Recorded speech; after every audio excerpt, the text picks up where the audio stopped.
All right, gang, we may, in fact, be seeing the damage to Kamala's campaign as a result of this Katrina-like disaster. CNN, of all places, I kid you not, CNN's own poll of polls is giving Trump now a 70% chance of winning this election. CNN. Let that hit you. Remember, at no point in 2020, at no point did Trump even come close to winning, according to CNN's projections. At no point. And again, remember, he did, in fact, come within 40,000 votes of pulling that off. Even with all the confidence and cheerleading and fanfare from Biden, from the legacy media in 2020, even with all the mail-in shenanigans, 70% of the country voting by mail, even with all that, Trump still came within 40,000 votes of doing the unthinkable as far as the legacy media and CNN are concerned. And now we're getting word that panic has started to set in among Democrats in the key swing state of Wisconsin. Take a look at this, gang. Their own internal polling, which, remember, is the most accurate polling. They spend tens of millions of dollars on it. Their own internal polling is showing that their incumbent senator, Tammy Baldwin, has fallen to within the margin of error with her Republican opponent. Quote, multiple Democrat sources told Axios that there are alarm bells ringing in the state, arguing the race is much tighter than what public polling has shown. So the recent Trafalgar poll, which had Trump leading in Wisconsin, also has the incumbent Democrat, this Tammy Baldwin, up by only 2 points. That's fully within the margin of error. In other words, it's tied. Now, to understand what's really happening here, what the lying legacy media will never tell their dwindling audience, there is no Republican equivalent of this panic. You've got to let that hit you if you want to understand the state of this race right now. There is no Republican equivalent to this panic. Right now, as we speak, there is no incumbent Republican senatorial candidate who is in danger of losing his or her seat. Not even not even close, not one. It's so bad. It's so bad for Democrat candidates, Democrat incumbents, that the lying legacy media has been reduced to, again, doing what they do best, fabricate the notion of a competitive Senate race in all places, Texas and Florida. Ted Cruz and Rick Scott. You actually have the legacy media out there right now trying to convince their rapidly dwindling, dumbed down audience, right? That's what MSNBC, that's what the MSNBC staff member said. Did you see that the other day? He blatantly called their audience dumb. This is the latest hidden camera hit from James O'Keefe Media. MSNBC staffer openly called their audience dumb. Well, they're desperately trying to convince their increasingly dumb audience that a Democrat, a no-name Democrat, is going to beat Ted Cruz in freaking Texas. That's how desperate these guys are to try to distract their audience from just how bad things really are for incumbent Democrats right now. The reality is there is no Republican equivalent to the panic the Democrats are experiencing right now. They're losing incumbent Senate seats all over the place. They're losing it in West Virginia. Joe Manchin abandoned that race. They're losing it in Montana. They're losing it in Ohio. Now it looks like they're losing it in Wisconsin. Remember, the fundamental problem for Democrats in this election cycle is that we no longer vote split ticket. If I recall, we haven't voted split ticket since the 2008 election for whatever reason. But there was one exception since then. It was in Maine, where voters split their vote between Biden. They voted for Biden for president. And they voted for their incumbent Republican senator, Susan Collins, for the Senate. But that really is the sole exception we've seen in 20 years. So if you've got states like Ohio, Montana, Wisconsin, all with Democrat incumbent senators, same with Arizona, by the way. if they're all poised to go Trump, then all the Democrats down ticket are by definition in trouble. Historically speaking, they are automatically vulnerable. Now, we can do a counter read of this data as well. We can actually apply some reverse analysis. This panic around holding on to the Democrat Senate seat in Wisconsin is even more relevant in terms of what it inadvertently reveals about the state of the presidential race in Wisconsin. Political analyst Seth Keshel pointed out that Baldwin won her first race in a landslide back in 2012. She ran just a little bit behind Obama. She won by 10 in her last election back in 2018. If she is now in a position to lose her seat, we can very safely assume that Trump is absolutely crushing Harris in Wisconsin. And that's the ball game, by the way. If he wins Wisconsin, it's over. If their incumbent Democrat senator, who won 2 blowout elections back-to-back, is in the fight of her life, teetering on defeat, you can be assured that Kamala is right now going down in flames. Hey gang, owing back taxes is a huge burden, and unfortunately the pandemic relief is over and the IRS is on its way to make you pay up.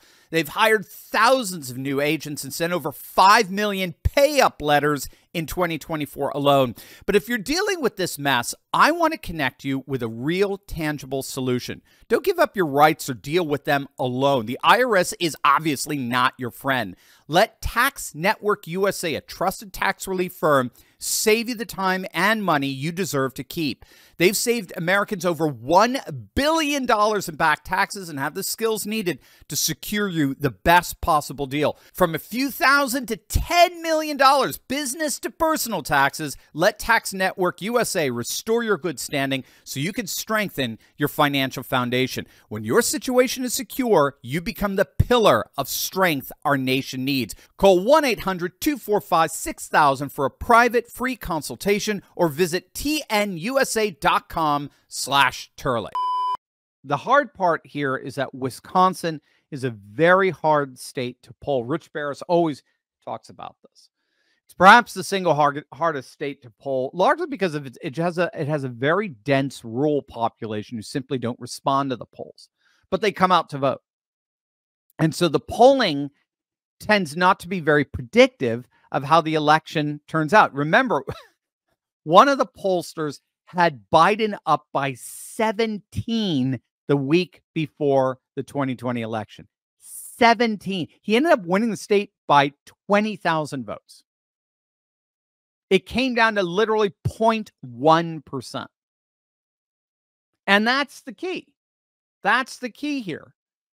The polling always oversamples Democrats in Wisconsin. That's what I think the Democrats and this incumbent senator are so freaked out about. They know that. The polling always oversamples voters in Wisconsin's urban areas to give them a skewed Democrat advantage. Ron Johnson, their current Republican senator, the very awesome MAGA senator, he always underpolls. And last time he was up for re-election, he was supposed to lose by like double. I think that was just 2022. He was supposed to lose by double digits. He ended up winning by 2. That's just the nature of Wisconsin polling. So if you have the Democrats in the Senate freaking out over their internal numbers that are far better than the Wisconsin polls at large, if they're freaking out over their incumbent senator losing, you can be sure Kamala is crashing in the Badger State. And as an implicit confirmation of that, it's I don't think it's a coincidence that Kamala's little rally that she held with Liz Cheney the other day in Wisconsin, probably the single most unpopular politician on the planet. You may have noticed that somebody didn't show up for that. It was a rally in Wisconsin, and hardly anybody showed up for it, too. I think they had to bus in people supporters, but You may have noticed that a very prominent Wisconsin politician was not at that rally. And that was, of course, none other than Tammy Baldwin, Senator Tammy Baldwin, who's in the fight of her life to try to hold on to her seat. In other words, that was the very fact that she blew off Kamala is a very subtle confirmation that Kamala is absolutely polling poison at this point, as is, of course, Liz Cheney. Moreover, now Axios is reporting that Democrat officials in neighboring Michigan are openly admitting that their state is slipping out of Harris's hands. Their own internal polling shows that Kamala is, in their words, underwater against Trump, which is another way of saying she's about 3 or 4 points behind. I mean, this is really freaking out the Kamala campaign because their entire ground game assumes they've got Michigan in the bag. States like Wisconsin and Pennsylvania become totally irrelevant if they lose Michigan. And again, it's over. If you don't know, given the electoral map, Harris has to win all 3 blue wall states, Wisconsin, Michigan, Pennsylvania. Trump only has to win 1, and it's over. She has to win all 3. She has to have a perfect sweep. Trump only needs 1. That's why, in many respects, we keep saying this is Trump's election to lose. It's just a math issue. He's in the most advantageous position to win. But if we get a little more granular here, we'll find Harris's polling average in Michigan is just about 2.7. That's all the polls averaged out. It's 2.7 right now. Biden's lead at this time in 2020, all the polls averaged out, was +8. Now, when it came to election day, he won Michigan by only 2.8, but that's a 5.1 polling miss. And remember, like we said, the polls are always miss in favor of the Democrat. They're always skewed in favor of the Democrat. So think about it. If you apply that margin miss, that 5.1 margin miss to the polls right now, to the Harris plus 2.7 in the polling average, what do you end up with? Well, you end up with Trump plus 2.4. Remarkably close to what Atlas Intel, the single most accurate pollster of 2020, has right now for Trump in Michigan. Atlas Intel has Trump up 3.4 in Michigan. They also have him up 3 in Pennsylvania, which corresponds perfectly to Trump's internal polls as well as Kamala's internal polls.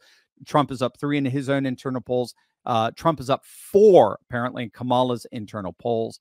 And Trump is up by 1.5 in Wisconsin. Again, that's why the Wisconsin Senate is starting to freak out right now.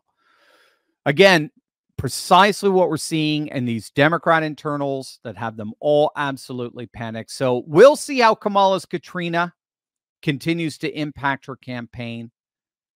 But as things stand and as the outrage continues to rightly accumulate, we may be looking back at this week of such tragic devastation as the beginning of the end for an even more devastating administration.